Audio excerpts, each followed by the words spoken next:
Lietuvos sporto laidoje treneris Rūtenis Paulauskas prognozuoja, ar kas nors gali mesti iššūkį Lietuvos krepšinio lygos čempionams Kauno Žalgirio krepšininkams. Žalgiris iš tikrųjų sudėtį būrė ne Lietuvos krepšinio lygai, bet būrė sudėtį Eurolygai. Todėl galim sakyti, kad Žalgiris yra teisingai laikomas favoritų Lietuvos krepšinio lygoje. Aš laikau vis tiek Lietuvos Rytą vienu iš pretendentų, rimčiausia turbūt pretendento žaisti finale. Vienintelis Lietuvos imtynininkas pasaulio čempionas Rimantas Bagdonas kviečia į tarptautinį graikų romėnų imtynių turnyrą, kurio dalyviai po 4 metų kovos dėl kelialapių į olimpines žaidynes. Šitie, kur dalyvaus mano turnyre 15 ir kurie dalyvaus Europos čempionate, tai visi jie yra pretendentai į pakliūti kandidatais olimpinės žaidynės tokie. Baltijos vyrų tinklinio lygoje susikaus lyderiai Vilniaus ir Talino klubai. Šių ir kitų varžybų tvarkaraščiai Lietuvos sporto laidoje ir Facebook'e Lietuvos sporto anonsai. Įsibėgėja Lietuvos krepšinio lygos reguliarusis sezonas. Savaitgalį vyks 11-asis LKL turas. Krepšinio ekspertai teigia, kad įsibėgėjo sezonui ir toliau aiškiu LKL favoritu išlieka čempionas Kauno Žalgiris, kuris turi daug lygiaverčių aukšto lygio krepšininkų. Žalgiris iš tikrųjų sudėtį būrė ne Lietuvos krepšinio lygai, bet būrė sudėtį Eurolygai. Eurolyga šiemet yra kitokia. Labai daug iš tikrųjų pačių rungtynių, labai yra įtemptas čempionatas ir jiems reikia ne tik tai aukšto lygio žaidėjų, bet jų ir pakankamo kiekio, kad jie tą atlaikytų.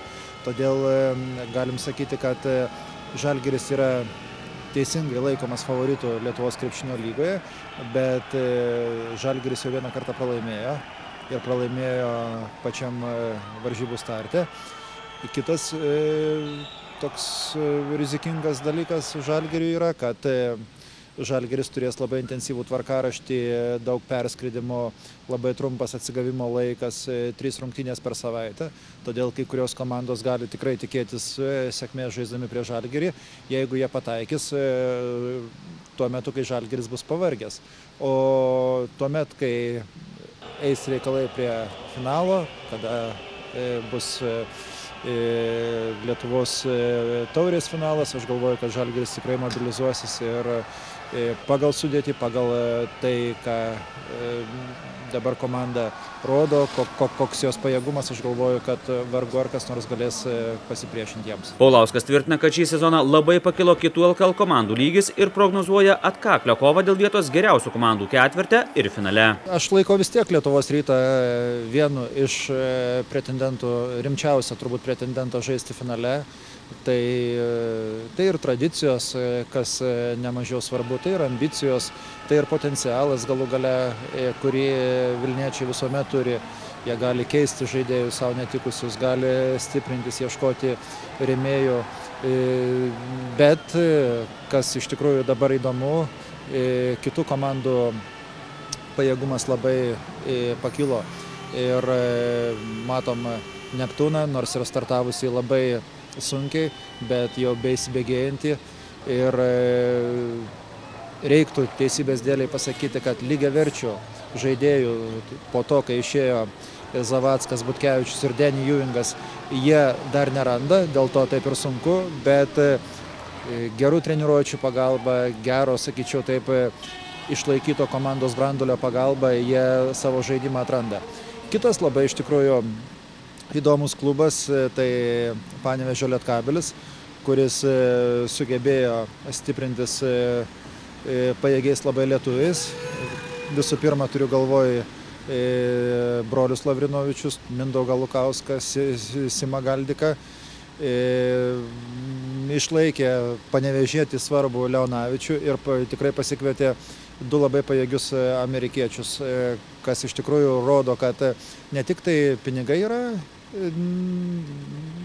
protingai išleidžiami, bet ir žaidėjai atrandami tie, kurie anksčiau nebuvo žinomi krepšinio rinkoje. Pasak Paulausko, nebūtų didelė staigmena, jeigu į geriausių LKL komandų ketvertą sugrįžtų ir ne kartą nustebinę Prienų Vytauto krepšininkai.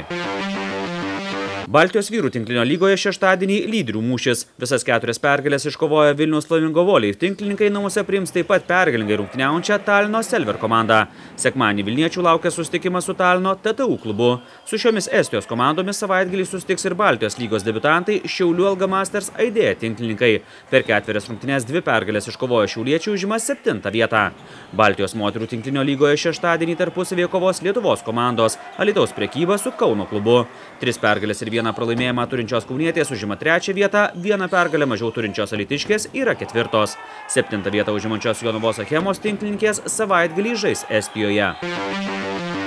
Vilniuje šeštadienį jau 15 kartą vyks tarptautinis pasaulio čempiono Rimanto Bagdono vardo graikų romėnų imtynių turnyras. Šiais metais rengiamas jaunimo iki 23 metų turnyras, kuriame kovos daugiau negu 10 šalių imtynininkai. Tradiciškai bus varžovai iš Ukrainos, Baltarusijos, Lenkijos, Latvijos, Estijos, Norvegai, Švedai gal pasijungs, vokiečiai girdėjau irgi atvyks. Tai tokie pajėgios šalis, visos pajėgios atvažiuoja, kai kurios rinktinės, kai kurie tik klubai atvažiuoja, bet bus su ko tikrai imtyniauti, priešininkai geri, visi nori išlošti. Nepasikuklinsiu, pats tikėjosi laimėti.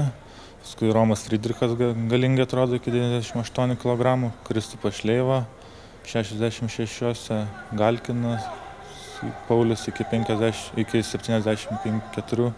Ir manau ir kiti, ten Vanskaitis, kiti irgi gali šauti. Šiais metais Europos jaunimo čempionato prizininku tapęs Knystautas laikomas vienu perspektyviausių Lietuvos imtynininkų, kuris kartu su kitais jaunais imtynininkais gali pakeisti karjeras baigiančius olimpinius prizininkus Mindaugą Mizgaitį ir Aleksandrą Kazakevičių. Po šios olimpiados jau ir Mizgaitis kaip ir baigė, Kazakevičius irgi, Adomaitis, jau tie, kurie buvo jau daug metų, jie jau baiginė. Tai manau, kad po kelių metų ir mes įsitvirtinsim saugus, viskas bus gerai.